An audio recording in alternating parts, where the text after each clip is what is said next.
दो लड़कियां बहुत ही पक्की दोस्त होती हैं। दोनों में कुछ इस कदर पक्की दोस्ती थी कि एक दूसरे के साथ में हर टाइम खड़ी रहती हैं, सुख दुख में एक दूसरे का साथ देती हैं। दोनों लड़कियां कॉल कल का काम किया करती थी, अपना जिस्म बेचकर पैसा कमाती थी।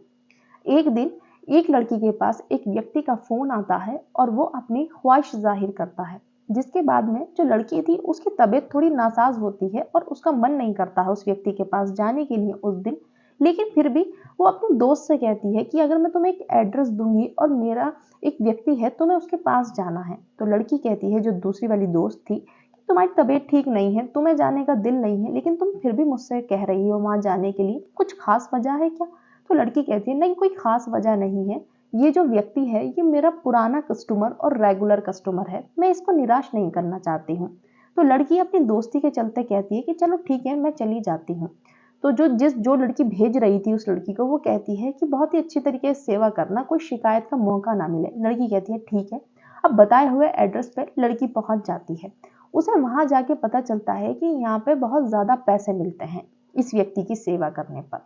अब वो लड़की कुछ इस तरीके से सेवा करती है कि जो उसकी पुरानी दोस्त थी उसका पत्ता साफ हो जाता है वहां से, और वो खुद रेगुलर कस्टमर बन जाती है उस व्यक्ति की। जिसके बाद में जब उस लड़की को पता चलता है तो वो दोनों आपस में लड़ती हैं, झगड़ती हैं, दोनों की काफी इस बात पर विवाद होता है। और तो और जो लड़की ने पत्ता काटा था पुरानी वाली दोस्त का अपनी, उसे ये नहीं पता था कि ये कहानी अब यहाँ से कुछ और ही नया मोड़ ले लेगी। नमस्ते, आदाब, सत श्री अकाल, मैं हूं नशरा मिर्जा और ये जो घटना है ये है उत्तराखंड की। उत्तराखंड का एक जिला है उधम सिंह नगर, वहीं का एक शहर है काशीपुर, और काशीपुर में ही एक थाना लगता है ITI थाना, जहां का रहने वाला एक व्यक्ति होता है जिसका नाम आलोक शर्मा होता है। आलोक शर्मा एक महिला को फोन करता है जो श्यामपुर की होती है और उससे कहता है कि मुझे एक कॉल गर्ल की जरूरत है। जिसके बाद में महिला कहती है कि अलग अलग चार्जेस हैं, पहले आप ये बताओ आपको 2-3 घंटे के लिए लड़की चाहिए या फिर पूरी रात के लिए। अब जो आलोक शर्मा था वो कहता है कि मुझे पूरी रात के लिए लड़की चाहिए और मुझे बहुत सुंदर सी लड़की भेजो, तुम कोई फोटो दिखाओ और फिर मैं सिलेक्ट करूंगा और फिर मैं आपको बताऊंगा कहाँ पर भेजना है। तो उससे पहले वो महिला कहती है कि आपको चार्जेस जो हैं 50% पहले ही पे करने पड़ेंगे, उसके बाद में मैं आपको फोटोज वगैरह दिखा दूंगी और आपके पास तब लड़की पहुंचेगी। अब जो व्यक्ति था वो कहता है कोई बात नहीं है, तुम लड़की तो दिखाओ, मैं पे करने के लिए तैयार हूँ। जो औरत थी वो 15 लड़की की पिक्चर्स उस आदमी को व्हाट्सएप करती है और वो आदमी हर एक लड़की को देखता है और उन सबको रिजेक्ट कर देता है, कहता है नहीं ये नहीं, मुझे बहुत सुंदर सी लड़की चाहिए। अब जो महिला थी वो 5 लड़कियों के फोटो भेजती है और कहती है इनका रेट बहुत ज्यादा है, मैं पहले ही बता रही हूँ। व्यक्ति कहता है मुझे कोई परेशानी नहीं है, तुम भेजो तो सही। अब 5 लड़कियों के फोटो भेज देती है व्हाट्सएप पे। जो व्यक्ति था वो एक एक लड़की को देखता है और उन 5 में से एक लड़की को सिलेक्ट करता है और कहता है इस लड़की को फला फला एड्रेस पर एक होटल का एड्रेस देता है और शाम के 7 या 7:30 बजे भेज देना, और अपना रूम नंबर भी बता देता है। और जो 50% था उस महिला को 50% पे भी कर देता है। महिला कहती है ठीक है, और महिला उस लड़की से बात करती है कि तुम्हें इस एड्रेस पे जाना है, ऐसे ऐसे होटल है और रूम नंबर ये है। लड़की कहती है ठीक है। अब लड़की शाम को 7:30 बजे जब होटल में पहुंचती है और उस रूम में पहुंचती है तो रूम में अंधेरा हो रहा होता है, लाइट बंद होती है और लड़का चेयर पर बैठा हुआ होता है। लड़का कहता है लड़की से लाइट जला लो। लड़की जैसे ही लाइट जलाती है दोनों एक दूसरे को देखकर चौंक जाते हैं। दोनों आपस में कुछ बोलते नहीं है, सिर्फ एक दूसरे को घूरते रहते हैं कुछ 2-3 मिनट तक। जिसके बाद में पता चलता है कि जो लड़की थी वो लड़के की पत्नी थी और जो कस्टमर था वो उस लड़की का पति था। दोनों ही हस्बैंड वाइफ थे। पति आलोक शर्मा, पत्नी पूजा शर्मा। जिसके बाद में दोनों एक दूसरे को देखने के बाद में शर्मिंदा नहीं होते हैं, दोनों आपस में बुरी तरीके से लड़ने लग जाते हैं। लड़की कहती है तुम यहाँ पे क्या कर रहे हो, और लड़का कहता है मुझे तुम पे पहले से ही शक था कि तुम कुछ गलत काम करती हो। जिसके बाद में दोनों में खूब चीख पुकार होने लग जाती है और दोनों में हाथापाई होने लग जाती है। ऐसा नहीं था कि लड़का ही लड़की को मार रहा था, लड़की भी मार रही थी, लेकिन फिजिकल पावर ज्यादा होती है बॉयज में तो वो ही उस पर भारी पड़ रहा था। जिसके बाद में होटल का पूरा स्टाफ उनके रूम में आ जाता है और जो आजू बाजू के कमरे थे उनके गेस्ट थे वो भी बाहर निकल कर देखने लग जाते हैं और दोनों इतनी बुरी तरीके से लड़ रहे थे कि अपने घर की पुरानी बातें और एक दूसरे पे गंदे गंदे इल्जाम लगा रहे थे। जिसके बाद में जो होटल का स्टाफ था वो कहता है कि सर प्लीज आप हमारा होटल को छोड़िए, हमारा रूम लीव करिए और आप बाहर जाकर लड़िए, हमारे जो और गेस्ट हैं वो बहुत ही ज्यादा डिस्टर्ब हो रहे हैं।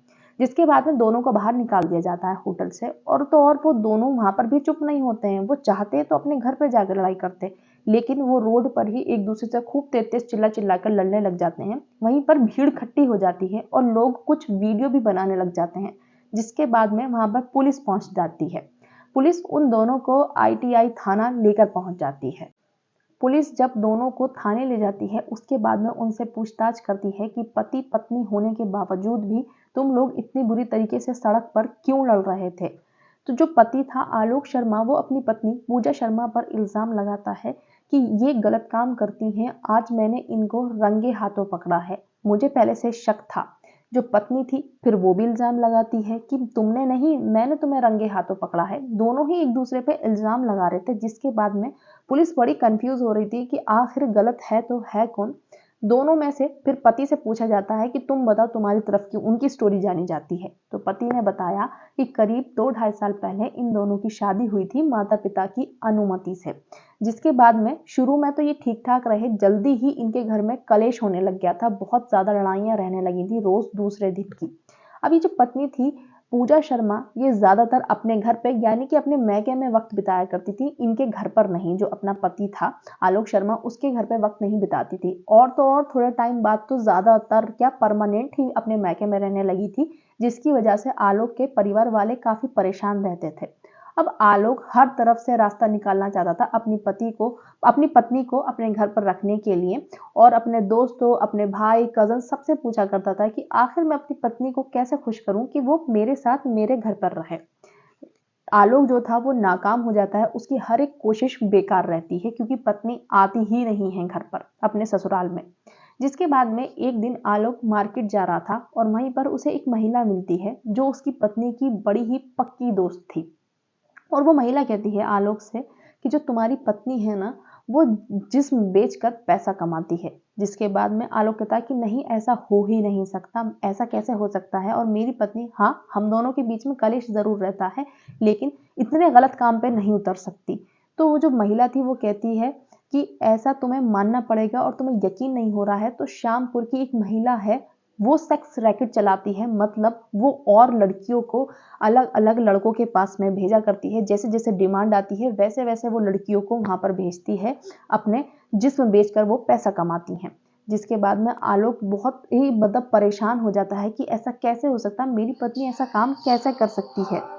अब क्या होता है कि वो जो व्यक्ति होता है उसका नंबर ले लेता है, जो महिला थी उससे नंबर ले लेता है श्यामपुर वाली महिला का। और एक दिन अपने घर पर बैठा हुआ होता है, उसके दिमाग में आता है मुझसे बहुत लोग कहा करते थे कि तुम्हारी जो पत्नी है वो गलत काम करती है, लेकिन मैं कभी मानता नहीं था। आज तो उसकी बहुत ही अच्छी पक्की दोस्त ने भी कह दिया कि वो गलत काम करती है, तो मैं क्या आखिर करूं तो क्या करूं। फिर वो सोचता है कि एक बार मैं ट्राई करता हूं। उसने प्लानिंग बनाया अपनी पत्नी को रंगे हाथों पकड़ने के लिए। उसने श्यामपुर वाली महिला के पास इसी वजह से फोन किया था, सिर्फ और सिर्फ। और जब उसने 15 फोटो भेजे थे तो वो सोचता है कि इनमें तो मेरी पत्नी है ही नहीं। फिर वो उससे और ज्यादा फोटो देखने की डिमांड करता है कि मुझे और सुंदर चाहिए, कि क्या पता अब इसमें मेरी पत्नी के फोटो आए। और जब वो आखिर में 5 फोटो भेजे थे उस श्यामपुर वाली महिला ने आलोक शर्मा को, तो उसमें उसकी पत्नी थी। जिसके बाद में उसके होश उड़ गए थे, वो सोचने पर मजबूर हो गया था कि मेरी पत्नी ऐसा भी काम कर सकती है। और तो और तब भी उसे यकीन नहीं आ रहा था, वो बिल्कुल अपनी आंखों से अपनी पत्नी को अपने सामने खड़ा हुआ देखना चाहता था कि अगर मेरी पत्नी काम करती है तो आएगी तो जरूर। फिर वो अपनी पत्नी को सिलेक्ट करता है और ऐसे ऐसे होटल का एड्रेस बताता है और वहां पर सच में ही पूजा शर्मा, आलोक शर्मा की जो पत्नी थी, वो पहुंच जाती है।